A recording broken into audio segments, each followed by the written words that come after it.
real short video today. I left for the studio today and completely forgot the camera, and I just didn't feel like running all the way back home to get it. I've got the size of the figure plotted out in proportion.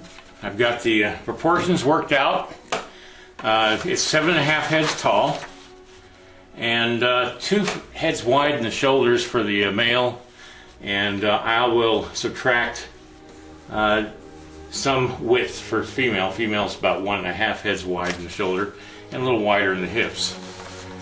So that's the size. That's 12 inches tall. I took a pair of calipers and I figured out, I took the 12 inches and I divided it into 7.5 or close to 7.5 heads tall. And from the thigh bone, the little bend right there, to the knee joint is 2 heads, and from there to the bottom of the feet is another 2 heads. And so that's what I've got. And then the elbow will, well, actually the shoulders are 1.5 heads from the top to where the shoulder, the line through the shoulders goes. And I drop the elbow for the arm down even with the 3rd head length down. That's where the bottom of the rib cage is. And the 2nd measurement is right where the groin is. And then the hand goes to about mid-thigh. So that's how I figured out the measurements for that. I did that earlier. And then I figured I'd better make these all the same size base. And this is a base. I will actually mount the sculpture on this base. It's about 5 inches by 3.5 inches. And I've made each of them the same. This is just the board that the base is going to be mounted on, so that I've got something to clamp down. And it gives room for the mold maker to do his mold making around the base and have a flat surface for it. So I've made 3 of these ahead of time. I will get some more wood. They're all going to be the same thickness and the same size, so that the bases will all be the same too. So that really works nicely for that. Now I've got the thing for the armature, and what I'm going to do is I'm going to do this sideways here so that you can see the full length, and it also lines up with me better. What I do is I take the copper tubing that I'm going to make the armature out of, and first thing I do is get the leg length.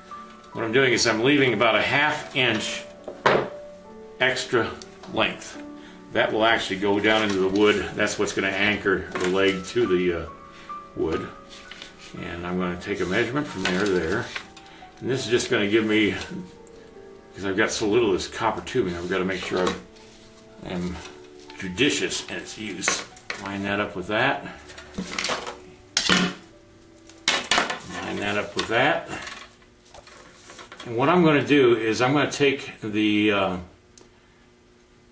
copper tubing up to just where the shoulders line up, and I'm going to bend the copper tubing back on itself. Alright, now I've got that bent back on itself right there. And what I want to do is bend the other hip out, or the other. Alright, that's the beginning of it, of the armature. And let's see. I have the excess over down here. If the hips are too wide, I can just close it up a little bit like that. Not worried about the alignment because it all works out in the end. I'm just looking to support the whole piece. Okay, I'm going to take a little bit of duct tape and I'm going to just tie this around here for now, just to hold it in place. Now I want to mark the knees on this armature. So I'm going to do that right there, and the bottom of the feet right there with a little magic marker. Now let's make the shoulders. Alright, and the way you find the center on something is just balance it on your finger, and once it's balanced, that's the center of the wire. And now I take it and I'm going to drop it down to about the bottom of the rib cage, and I want to mark it right there with my magic marker again, where the top of the shoulders are. Now, I'm looking at a different angle, so it may not even line up in the video, but for me it works. Alright, I just hold it together like that and bend both sides that way. So there's the beginning of the figure, and I want to mark the shoulders, and I'm subtracting for clay. This is actually 2 heads out to here, but I'm cutting back in, well, maybe a 1/8 of a head just for the clay. And I got the beginning of the body. Now, I think what I'm going to do is do a socket for the head, but I think I'll do that tomorrow. I'm just running out of time. It got a late start today. And that's the beginnings of the figure, as you can see. Now, let me talk a little bit about the drawing that I'm offering. As you can see, there's the drawing that I'm going to be giving away next week. And I've got 38 names written down. This is the first page.